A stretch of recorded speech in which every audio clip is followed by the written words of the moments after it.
Second place has like a 30 something, and the chip leader has around like a 60 some or 70 millions. So 70 big blinds. Folds around to me on the button, and I have ace queen O.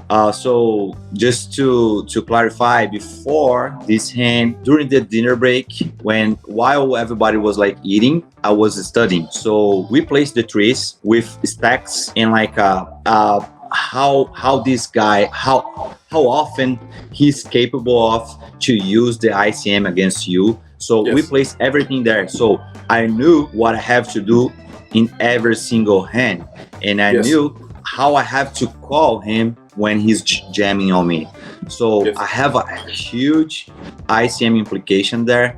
I think my risk premium at the moment was like a 1.8 or so. So I need like huge extra equity to call him. So I knew if it comes to the button and I have queens plus, I can open and call. Yes. If I have jacks, I can open and call, but I can decide to fold, because with jacks, I'm making like a $4,000, and that moment my stack worth $300K. Yes. So 4K compared to 300K is nothing. Okay. So came forward to me and said, he's not jamming. Let me stop you at this, because this conversation is going to be very good for Patreon. We have I give lessons with Julio, my poker sensei, my friend, on Patreon on Latin America's own Spanish. And this is a very interesting hand, because sometimes Julio says that the ICM model is failed because it presumes that everyone is going to be all in from this point on forward. So it calculates the equity of your hand along the distributions, but it says that you are going to be all in this hand, the next hand, the next hand, and that's how it creates the relation. Now, it has demonstrated that it's quite effective predicting results. That's undeniable. It has demonstrated that it's quite effective predicting results. But don't you believe that sometimes you gotta throw that out of the way because of chip utility? I know, and I have some friends that play like that. So I can play like that, but it's too much money. It's too huge. Yeah. At that point, I have to respect ICM because there's so much money in the line. I told him that before I fold. I told him, I know what you're doing. I know that you know that I'm capable of to open fold strong hands here because of the ICM.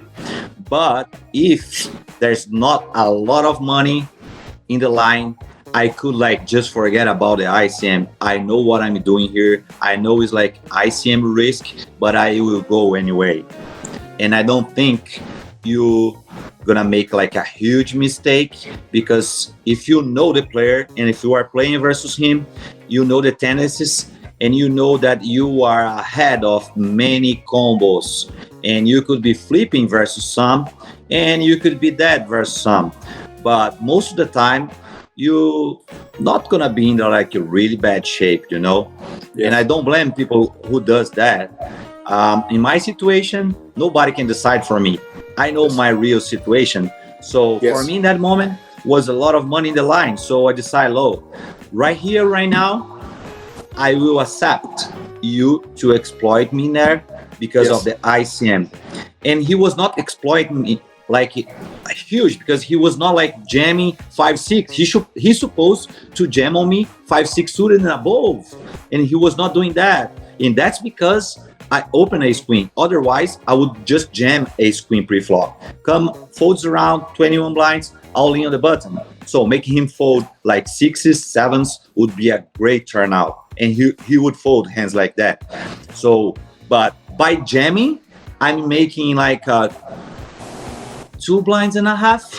There's another question. If you jam ace queen on the bottom for 21 big blinds, knowing that he knows that there's ICM implications, does he call with worse? Right. He's not calling me with like worse. Yeah, he's not calling with ace 10, ace jack. Yeah. He's calling me with like 9s in the bowl. 9s plus, Yes. So because of that, I'm making like 2.5 blinds, which means whatever, like I don't know exactly in money, but no difference in my stack.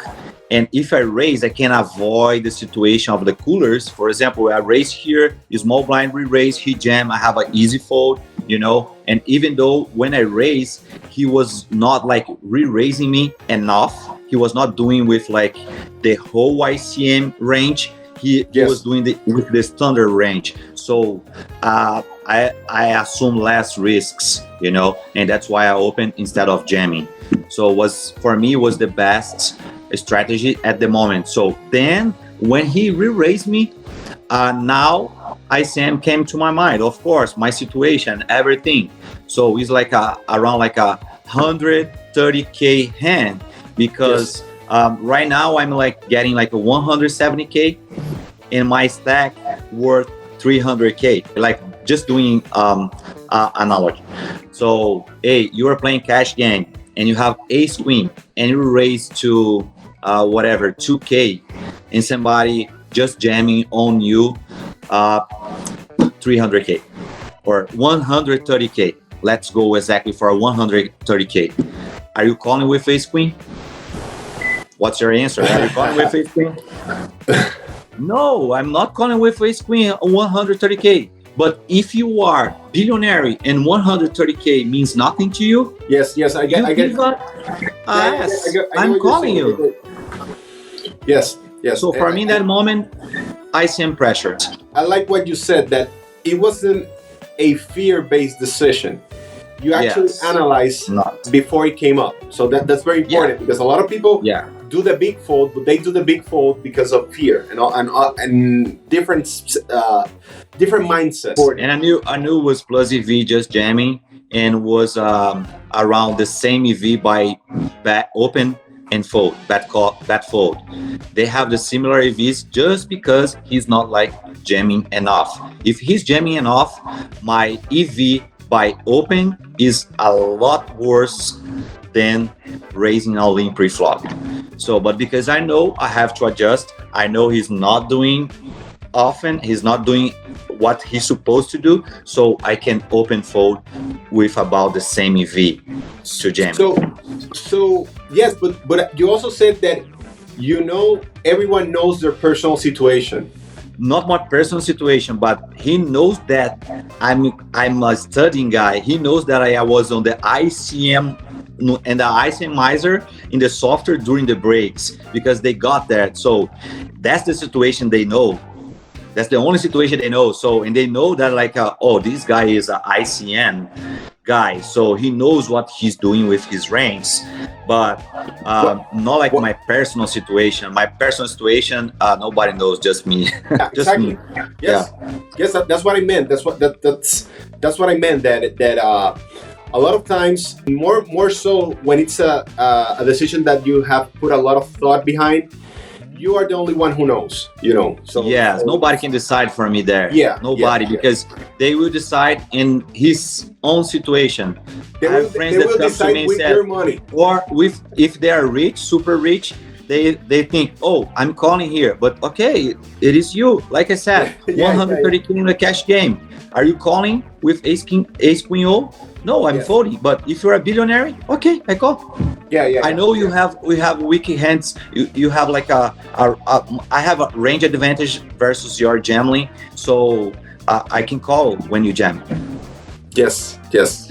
So what hand did he actually have? He had Jack 9, right? No, he has like ace 5.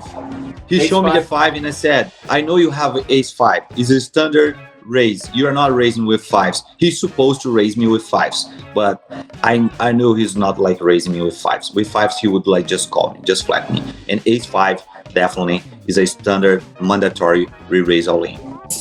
That's such an interesting spot. Like, and I don't really want to give an opinion, because as you said, you gotta be there and you gotta be on your own shoes. Everybody's an expert outside the table. You know that? Yes, definitely. A lot of times, and in chess it's even more clear, because it's a complete information game. But everybody knows. Everybody who is outside of the game. You know what I mean? Everybody knows. I know. From outside, everybody's expert. It's amazing. Like, it's amazing after the result, or when they're watching, seeing the hands, they know, oh, you have to call. Like, you are seeing that he has ace 5. But you know what?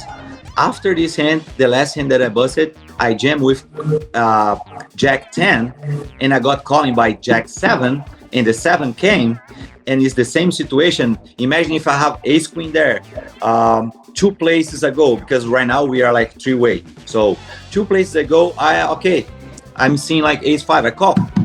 5 came on the flop, and I'm out. Oh, you did great though. You made like a really good call. You have to call there. And people that knows ICM, they would come to me, hey, you know it's a fold though. It's like easy fold. Why you call? This hand makes like a 100K. So we are playing hand off on 100K with ace queen. You know, it's like people are result intended. So yeah, they are oriented by the result, and there's nothing we can do. I'm really happy the way I played, and I'm not regretting to fold ace queen there or any other hand. I did my best. Yeah, for sure. For you, it was a thrill, definitely. So, Rafael, thanks a lot for sharing some of your knowledge with us and talking a little bit about your new project.